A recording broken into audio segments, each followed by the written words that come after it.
Bon, d'abord, je voulais vous dire combien j'étais heureux de vous voir, de votre présence physique. Donc moi, je suis José Cohen, je suis le président du conseil de développement, et puis de vous voir si nombreux aussi. Parce que moi, j'ai été nommé, ça fait depuis février, et ça fait depuis février que je piaffe en fait, d'impatience. Alors vous allez me dire, qu'est-ce que vous avez foutu pendant tout ce temps-là? Je ne suis pas resté, vous allez voir, je ne suis pas resté les bras croisés pendant tout ce temps. Et le Covid a eu un seul mérite, c'est de nous permettre d'avancer et de pouvoir, en petit comité, alors vous allez voir, on a une équipe de gagnants. D'ailleurs, c'est vraiment une super équipe. Bon. Alors, Anne-Sophie, on en parlera tout à l'heure, elle ne veut pas que je parle de Géo et de GM, c'est pas vrai, il n'y a que des Géo, en fait. Il y a des gentils organisateurs dans ce sport. Alors, en petit comité, sur la méthode, voilà. Et sur les thématiques, on est en mesure de vous en parler ce soir, parce qu'on a mis 6 mois à le sortir, quand même, le truc. Alors, il y a des nouveaux venus parmi vous, il y a des gens qui ont renouvelé leur intérêt pour cette structure, qui, il faut bien dire, est très originale, très inédite. C'est la loi qui l'a instituée, bon. Mais l'idée générale, c'est de tenter de donner consistance à une vieille idée, plus que de jamais d'actualité, la concertation citoyenne. Et je vous remercie très chaleureusement d'avoir pris le temps pour venir participer à cette première réunion. Alors normalement, il faut faire maintenant, en principe, une citation de Paul Valéry. Bon, on m'a dit c'est ce qu'il faut faire, on est dans la glouto, bon, maintenant il faut faire une citation, bon, je vais la faire. Et il y en a une que j'ai trouvée, elle est très bateau, je suis sûr que beaucoup de vous la connaissent. Au fronton, c'est au fronton du palais de Chaillot, on trouve ces mots, il dépend de celui qui passe, que je sois tombe ou trésor, que je parle ou me taise, ami, n'entre pas sans désir. Alors, vous n'êtes pas celui ou celle qui passe, hein. Vous êtes évidemment engagé, mais ce que veut dire Paul Valéry, c'est que finalement, le conseil de développement, c'est ce que nous allons en faire, nous. Et ça dépendra de l'intensité de notre désir, dit-il. Moi, je crois beaucoup au plaisir, si vous voulez, comme force pour faire avancer les choses, les faire avancer dans le sens du progrès, dans le sens du changement. On a quand même une bonne expérience, Florence le rappelait, le précédent conseil de développement, c'est lui qui a quand même été la cheville ouverte de ce projet de territoire, et c'est grâce à ce projet de territoire qu'on a pu ensuite réaliser le projet de feuille de route, si vous voulez, qu'on vous présente aujourd'hui. Voilà.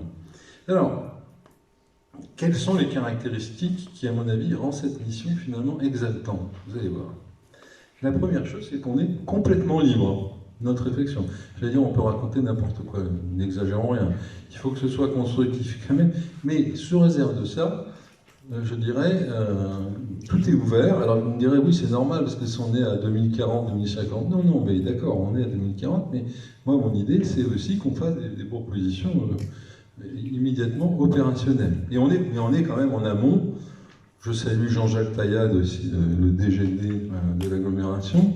On est en amont des services de l'agglo, mais on peut leur apporter de la matière, j'allais dire les aiguiller, mais c'est pas, non, ce serait pas gentil, mais leur apporter de la matière, et ça peut avancer plus vite. Alors on est tous bénévoles, on est tous volontaires. À vrai dire, il y en a un seul ici qui est bénévole aussi, c'est moi. Moi j'ai été nommé, mais vous tous, vous avez répondu à l'appel à la candidature qu'on avait lancé. Et donc voilà, vous l'avez fait volontairement. Et donc, a priori, vous êtes prêts à vous engager dans cette démarche. Moi, je suis très fier d'animer ce conseil de développement. Moi, je suis un sétois de 7 ans.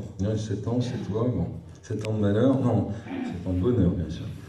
Alors, j'ai une expérience de haut fonctionnaire, assez axée quand même sur le développement durable. On aura l'occasion d'en reparler.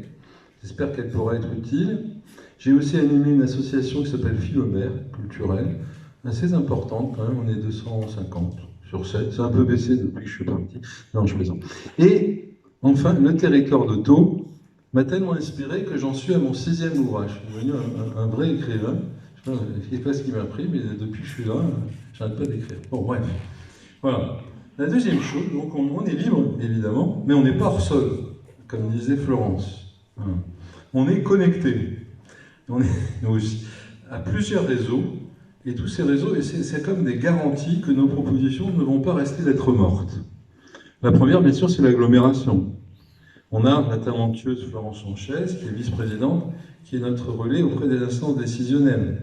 On a aussi à Sophie Guignot, que vous apprendrez à connaître, qui en fait dirige tout. Faut bien dire, non, je ne sais pas où elle est, mais... Voilà. Elle est donc chargée, oui, elle est chargée de mission transversale à l'agglomération, c'est-à-dire en fait elle fait absolument ce qu'elle veut, et c'est notre rapporteuse. C'est notre rapporteuse. On est également en lien étroit avec les services opérationnels.